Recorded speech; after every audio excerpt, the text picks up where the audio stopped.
Well, Nisha, thank you so much for having me into your beautiful home and telling me about what you do and what you're passionate about, and just to see everything you've been able to accomplish with working with women. Now, as you said, you help women get back on their feet hormonally. Right. And you try and keep it pretty easy and clean with the 5 steps you talk about. Mm-hmm. What are those things? The 5 areas that I think are really important for achieving hormone balance and overall life balance. Number 1 is diet, which I think is probably 50% of success for women, is getting their diet right, their nutrition right. And that includes supplementation. And the next area would be sleep, getting the right type of restorative sleep. The third area would be exercise, getting your body moving so that there's a nice balance between your brain and your body. The fourth area would be managing toxic stress, which we all have today. And the last area is testing hormones and looking at achieving the right hormone balance.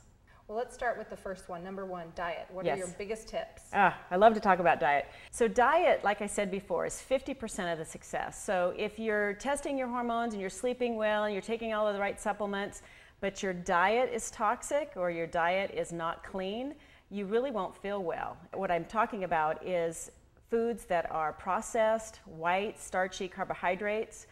Carbohydrates are good, but it really is a balance between proteins, lean proteins, good high fiber, low sugar carbohydrates, and good fats. So getting each one of those macronutrients at each meal is what's key. And not only is that important, but what it does is it gives you blood sugar balance so you can get from one meal to the next without getting irritable and losing your energy. But it'll also keep your weight down because it keeps a hormone called insulin level and normal. So those are some of the tips on the eating plan. Okay, so number 2 is sleep. I know this is a big challenge for a lot of us. Well, sleep, the right type of sleep is important. We actually make hormones between 10 p.m. and 2 a.m. So people who are chronically not sleeping or going to bed very late aren't making the hormones that they need to have restoration and be able to function the next day. So the sleep is important, but also the quality of sleep, the depthness of sleep. And so many people today are incredibly sleep deprived. I mean, I know you've probably had times in your life that you've been very stressed out and you haven't been sleeping, and your brain doesn't operate very well the next day, your emotions aren't good, and you often make very poor food choices when you don't sleep well. The other thing with sleep that's interesting, and we've noticed this in more recent studies, is that when you don't sleep, you make more of the stress hormone. And when you make more of the stress hormone, it causes you to gain weight, it causes your blood pressure to go up, and it causes you to be more emotionally unstable. So sleep's very important. All right, so let's talk about number 3, exercise. Now, I personally love to get outside and walk or run or do things in nature. Tell me, why is exercise number 3 on your list? I'm so glad that you mentioned about going outside, because I think that getting into nature and being outside is one of the keys to achieving balance. But also the exercise is important because what it does is it works your body.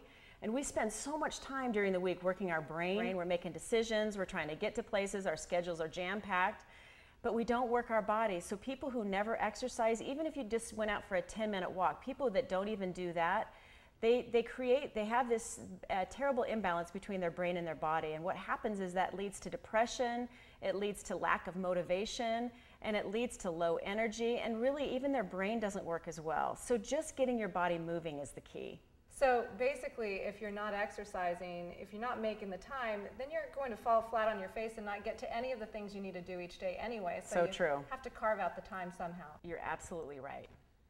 All right, so I know number 4 is a big one for all of us ladies out there, stress. What can we do about stress? Right. Well, obviously everybody's stressed out, right? I mean, you hear people say it all day long. You know, many different people. You can hear a 15-year-old girl say it. You can hear a 70-year-old woman say it. People are stressed today. And my approach with women mostly is giving them tips on how to manage the stress rather than just get rid of the stress. Because most of the time you can't get rid of the stress, right? You can't get rid of your kids and you can't quit your job, right? So the key is to manage your stress. And there's so many ways that you can do that, whether it be eating regularly so you don't let your blood sugar drop, which actually releases stress chemicals, or sleeping at night, at least 8 hours of sleep at night so that you don't release too many of the stress chemicals. But the name of the game is balance with your stress.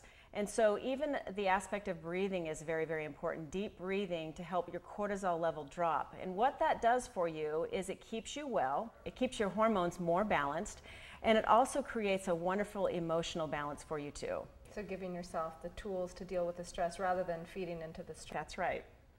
Well, the first four we hear about a lot, and a lot of us don't really give them the credit. You know, we don't take care of ourselves like we should, but the hormone aspect, I think this is something that a lot of people aren't that aware of, aren't very educated about. You know, so many physicians today are saying, oh, you can't test hormones, it's not important to look at hormones, but hormones run our entire system, our whole body, from our brain to our emotions to our physical energy. And so when women are feeling bad and they're trying to pick themselves up and get motivated, it's pretty hard to do that when your hormones are imbalanced. So you can be addressing the first four that you mentioned. You can be getting a lot of sleep, you can be eating the right things, you can be, you know, addressing your stress and trying to do everything you need, but if you're not addressing the hormone area, then it doesn't matter.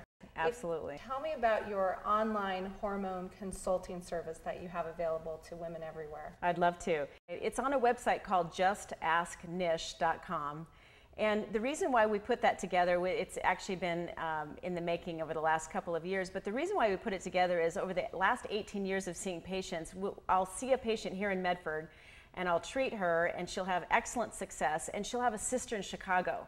And she'll say, is there any way that you can treat my sister in Chicago? And I'll say, well, it's probably not possible for me to go to Chicago, although I love the shopping there, but it's not possible for me to go there. So I created this online testing service that women could contact me through my website. I could set up a phone consultation with them, figure out exactly what's going on, order the test, the blood test, to be done in their area, like Chicago.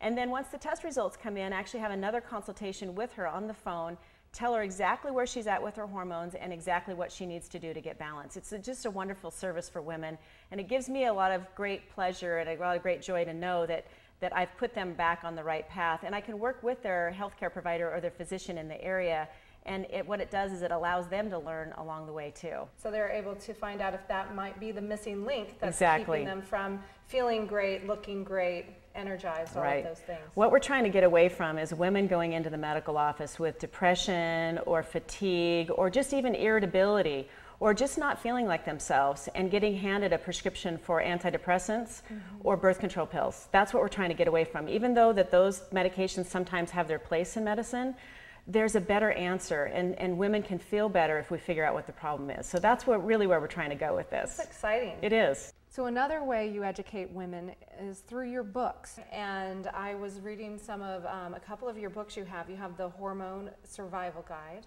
and that's for women, what age group?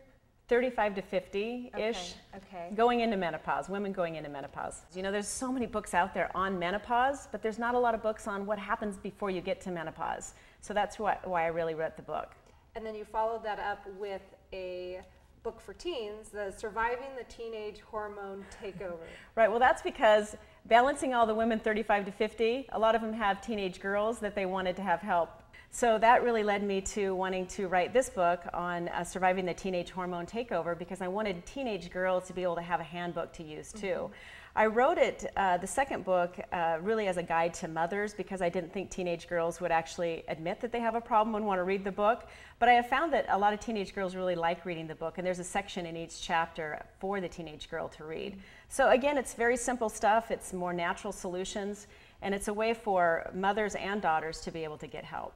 So as you know, my mission is to empower women, and I talk about 7 areas that they need to address in order to be empowered. And one of the most important is health and wellness. It's part of the reason I am so excited we have you with us to hear what your tips are on health and wellness, and to really break it down to us at a level we can get. We're not all doctors like you, so we need to make it nice and easy for us. So thank you so much for being here. Absolutely. Keep up the good work. So now I want you to tell all those ladies out there to go, girl, to get their act together when it comes to health and wellness, okay? So you have the 5 areas to take care of. You've got my roadmap. You go, girl.